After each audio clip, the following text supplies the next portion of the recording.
the guys and just address the group and, but nothing, above and beyond or, we'll see how he is tomorrow. Our group, the character of it will come through. And we're going home. It's 2-2. We're going back to Milwaukee. And we'll see what happens with Giannis. It'd be great if he plays, but if he's not, we still have a capable team. We're going out there and winning. I talked to him briefly. Positive to say, we dropped this one, gotta go get the next one. It's not good. Anytime you see your best player go down, it's not great, but it's an opportunity for somebody else and everybody else to step up. It's the Eastern Conference Finals. There's no excuses. It doesn't matter. Whoever's playing, who's not playing, they got guys out. Everybody's hurt. Everybody's banged up. Everybody has injuries. You got to fight through it and win.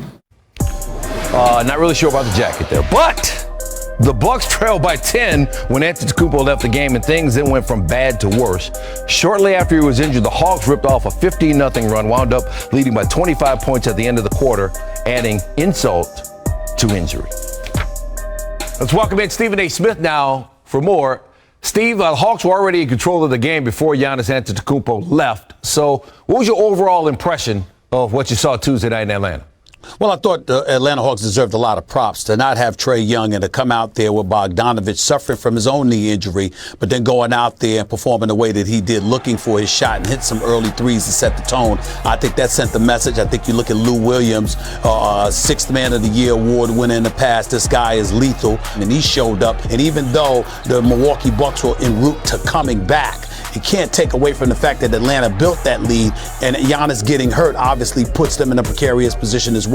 But as far as I'm concerned, if you got a guy like Chris Middleton and a guy like Jrue Holiday, if Giannis has to be out, maybe not for the rest of this series, but they should definitely be able to get you one game without him. And if they can't do that, maybe they're not what we thought they were. All right, so does this series just come down to now, tied at 2-2, potentially 2 games left in Milwaukee, 1 in Atlanta. Does this come down to which star can get healthy enough to become effective? You can say that because you can see it going 7 games, obviously. But again, I'm going to go to Chris Middleton and Jrue Holiday. I call Chris Middleton my Mr. Roller Coaster. He'll drop 39 one game, 13 the next, and come back and drop 38 the game after that. You just never know what you're going to get from him on a night-in, night-out basis. And in the case of Jrue Holiday, 1 minute he's playing elite defense, another minute he's focused on stroking the ball from long range. You don't know what you're going to get from him. But when we looked at the Milwaukee Bucks and we considered them a title contender, once they acquired Jrue Holiday, we said this should be enough. Maybe the Brooklyn Nets would stop them if they were completely healthy. And I believe if Kyrie hadn't gotten hurt, they would have beaten the Milwaukee Bucks. But nevertheless, the Bucks should be good enough to beat the Atlanta Hawks. This game continued the theme of the postseason this year, which has been injuries. We saw Anthony Davis, Kyrie Irving, James Harden, now Antetokounmpo, Trae Young, Kawhi Leonard. It's become really a battle of attrition. How do you think that will affect the perception of the champion that eventually survives all of this? Well, it's going to delegitimize it to some degree. If you're Giannis Antetokounmpo and you have to go against an Atlanta Hawks team without Trae Young, or if it's vice versa, Trae Young having to go against Giannis Antetokounmpo, or having to go against the Bucks without Giannis, you're going to sit up there and have an asterisk there. If the Clippers manage to lose in the playoffs, you're going to point to the fact that Kawhi Leonard didn't play in this series unless he comes back. The reality is that there's going to be a bunch of questions about guys, but as far as I'm concerned, I don't want to hear any excuses about the fact that the season started in December, just a couple of months after it ended in October with the Lakers winning in the bubble. That was the reason for all of these injuries. LeBron James uttered that nonsense weeks ago, and nobody should buy it. If he were talking about himself, then we should, because LeBron James in his illustrious career usually plays deep into the playoffs. But most dudes don't have that luxury. If your name ain't LeBron, if your name ain't Steph Curry, you ain't in the finals all the damn time, okay? So because of that reality, we have to look at everybody else. It depends on the situation, but we shouldn't be listening to any excuses about bubble play and then ultimately the season starting in December. What do you want, the whole damn year off? Give me a break. I don't want to hear those excuses. It is what it is. All right, we just have to hope for health the rest of the way because it makes the games better, and that makes the playoffs as a whole better. That's right. All right, Steve, we appreciate it. No problem, man. On Get Up, and another look, if you were just joining us, the story of the playoffs has been all the stars getting hurt and missing games. So last night the Hawks were playing without Trae Young, and then in the third quarter the Bucks started having a look at this thing here. We've shown it to you before. We'll give you one more quick look as he lands awkwardly, holding the knee. It is clearly, it hyperextends there. He'd be ruled out for the rest of the game. It was just a devastating blow. And the rest of the night belonged completely to Atlanta. That's Bogdanovich knocking down to 3, giving Atlanta a 20-point lead, and then Clint Capella knocking in this circus shot. Unbelievable. So Atlanta ties the series at 2 games apiece. But of course, the story is Giannis, and Malika Andrews covering for us has the latest.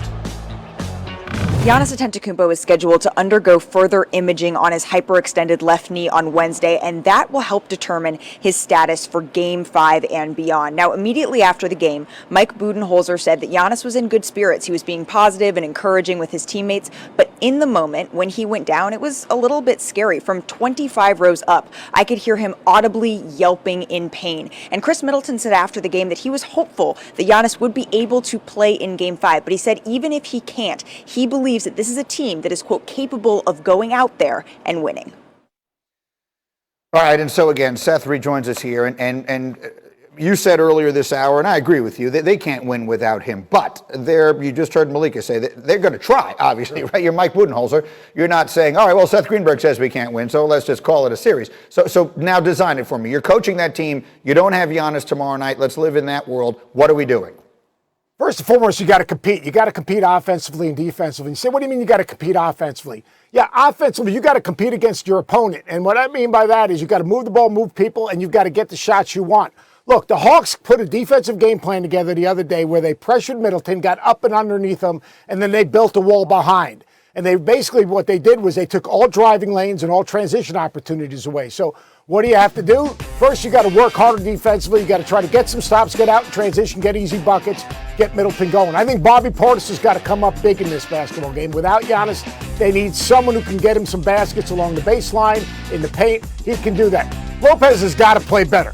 He's just got to play better. He's a non-factor defensively in the ball screens, and he's settling just to be a jump shooter. They got to get him established in the low block and play through him some in the low block. So compete offensively. I think Portis has got to step up and make plays. And then defensively, they got to keep the ball out of the lane. Trey or no Trey, they couldn't keep Lou Williams out of the lane.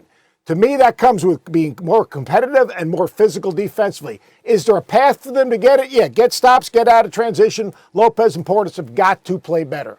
All right, I think that's really a good look at it here. And quickly, for those who are just joining us, let's again just, now the official word has come that Kawhi is out for tonight for the Clippers Game 6 against Phoenix, which is no surprise.